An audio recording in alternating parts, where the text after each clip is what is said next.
Praise the Lord.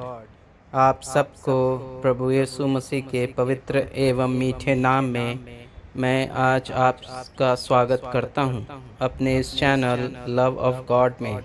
तो दोस्तों, आज फिर मैं आपके बीच आ चुका हूं एक नए विषय के साथ। और आज का विषय मैंने लिया है, क्या हमें ज्योतिष पर विश्वास करना चाहिए। इन बातों को हम सीखेंगे बाइबल से। तो ज्योतिष एक प्रकार का एक ऐसा विश्वास है जो आप परमपिता परमेश्वर परमात्मा पर ना विश्वास करके अलग अलग ग्रहों नक्षत्रों जो देवता के रूप में पूजे जाते हैं उनके ऊपर विश्वास करना है। ज्योतिष विद्या कोई विज्ञान पर आधारित नहीं है। इस विद्या के मुताबिक आकाश के एक एक हिस्से पर अलग अलग देवताओं का राज है। माना जाता है कि तारों और ग्रहों की सारी गतियां और घटनाएं, जैसे सूरज का चढ़ना उतरना, दिन रात का बराबर होना, दिन रात का लंबा होना, चांद के अलग अलग आकार, ग्रहण और उल्का वर्षा, उन सब के लिए देवता जिम्मेदार हैं। इसलिए अंतरिक्ष में होने वाली इन घटनाओं का नियमित तौर पर रिकॉर्ड रखा जाता था। फिर बारीकी से नक्शे और सूचियाँ बनाई जाती थी और इनसे इंसान की ज़िंदगी में और धरती पर होने वाले घटनाओं के बारे में भविष्यवाणी की जाती थी। कहा जाता था कि स्वर्ग में बैठे देवता हर मामला तय करते थे, फिर चाहे वह किसी का जाति मामला हो ही क्यों ना।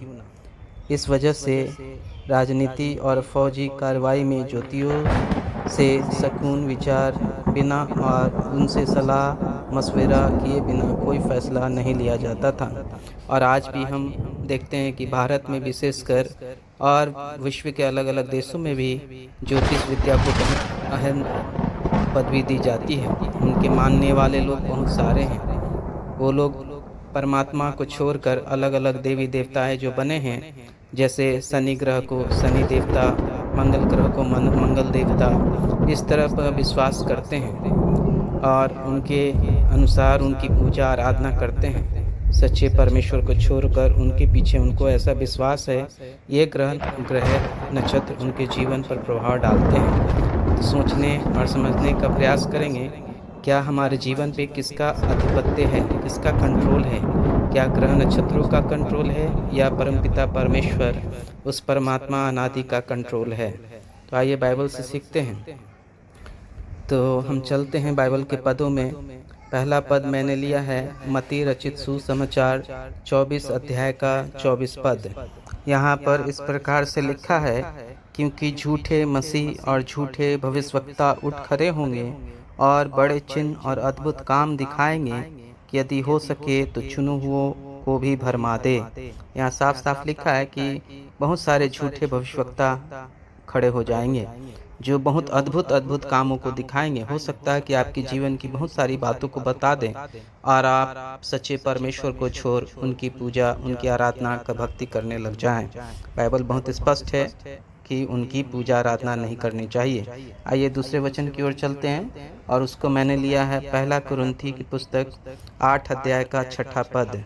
तो आइए 6 पद से पहले 5वां पद से पढ़ते हैं। 5वां पद में लिखा है, यद्यपि आकाश में और पृथ्वी पर बहुत से ईश्वर कहलाते हैं।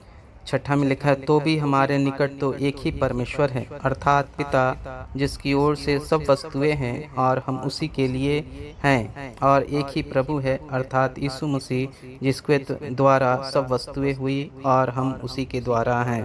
तो यहाँ भी बहुत स्पष्ट है, पौलुस लिखता है कि आकाश और पृथ्वी में तो बहुत सारे देवी देवता हैं, लेकिन हमारे लिए सिर्फ एक ही परमेश्वर पिता है, एक ही परमात्मा है जिसकी हम आराधना करते हैं। तीसरा वचन मैंने लिया है निर्गमन की पुस्तक 20 अध्याय का 3 पद, और यहाँ साफ साफ लिखा है, तू मुझे छोड़ दूसरे को ईश्वर करके ना मानना। बहुत स्पष्ट है बाइबल कि परमेश्वर पिता को छोड़कर स्वयं परमेश्वर की कथन है कि तू मुझे छोड़कर किसी भी देवता, किसी भी देवी देवता, किसी भी ग्रह नक्षत्र को अपना परमेश्वर पिता करके नहीं पुकारना, नहीं मानना, ना ही उसकी स्तुति और आराधना करना। आइए अब चलते हैं चौथे वचन की ओर। चौथा मैंने लिया है व्यवस्था विवरण की पुस्तक 4 अध्याय का 19वां पद, और यहाँ इस प्रकार से लिखा है, वाह जब तुम आकाश की ओर आंखें उठाकर सूर्य चंद्रमा और तारों को अर्थात आकाश का सारा तारागण देखो, तब बहक कर उन्हें दंडवत करके उनकी सेवा करने लगो, जिनको तुम्हारे परमेश्वर यहोवा ने धरती पर के सब देश वालों के लिए रखा है। यह साफ साफ लिखा है कि जब तुम आकाश को देखना तो ऐसा ना हो कि तुम बहक जाना और उन्हीं को अपना देवी देवता, अपना ईश्वर मानकर उनकी स्तुति आराधना करने लगना। बहुत स्पष्ट है इसमें बाइबल। आइए 5वां पद की ओर चलते हैं। 5वां मैंने लिया है यशायाह नबी की पुस्तक 47 अध्याय का 13-14 पद, और यहाँ पर बहुत स्पष्ट लिखा है 13 पद में, तू तो युक्ति करते करते थक गई है। अब तेरे ज्योतिषी जो नक्षत्रों को ध्यान से देखते और नए नए चांद को देखकर होनहार बताते हैं, वे खड़े होकर तुझे उन बातों से बचाए जो तुझ पर घटेगी। 14 यहाँ लिखा है कि अगर परमेश्वर कह रहा है कि तू तो अलग अलग उपाय करके थक चुके हो और करके कोशिश करके देख लो, तेरे ज्योतिष और नक्षत्र के जानकार लोग जो तुझ पर उतरने वाली है, क्या उसको वो रोक सकते हैं? चेतावनी दे रहा है परमेश्वर। 14 पद में लिखा, देख वे भूसे के समान होकर आग में से भस्म हो जाएंगे, वे अपने प्राणों को ज्वाला से न बचा सकेंगे। वह आग तापने के लिए नहीं, ना ऐसी होगी जिसके सामने कोई बैठ सके। और परमेश्वर दे रहा है कि वो जो नक्षत्रों और देवी देवताओं के वो सब जल जाएंगे, भस्म हो जाएंगे आग में। इसलिए बाइबल बहुत स्पष्ट है ज्योतिषियों पे विश्वास नहीं करने के लिए।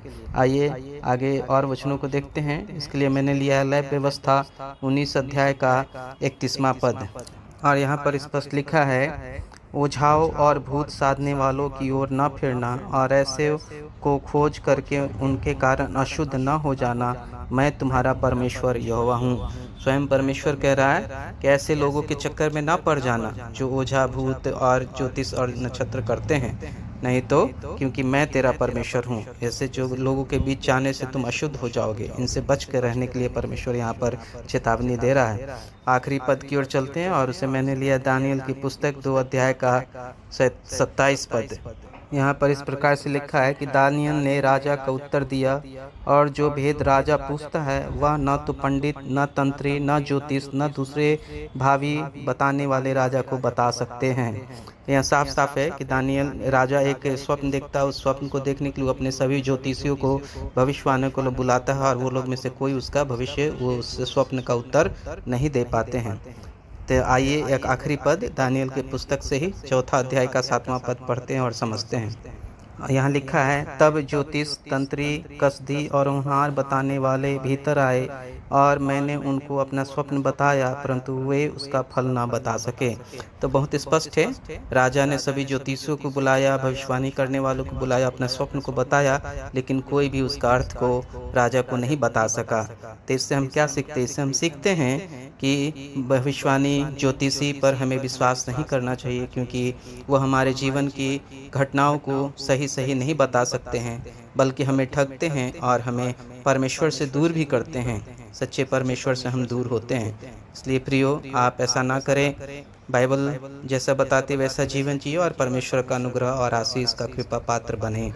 धन्यवाद करते हैं आप सबको। अगर वीडियो अच्छा लगा हो तो वीडियो को लाइक कीजिएगा, सब्सक्राइब कीजिएगा, कमेंट कीजिएगा, शेयर भी कीजिएगा दोस्तों। Thanks for watching.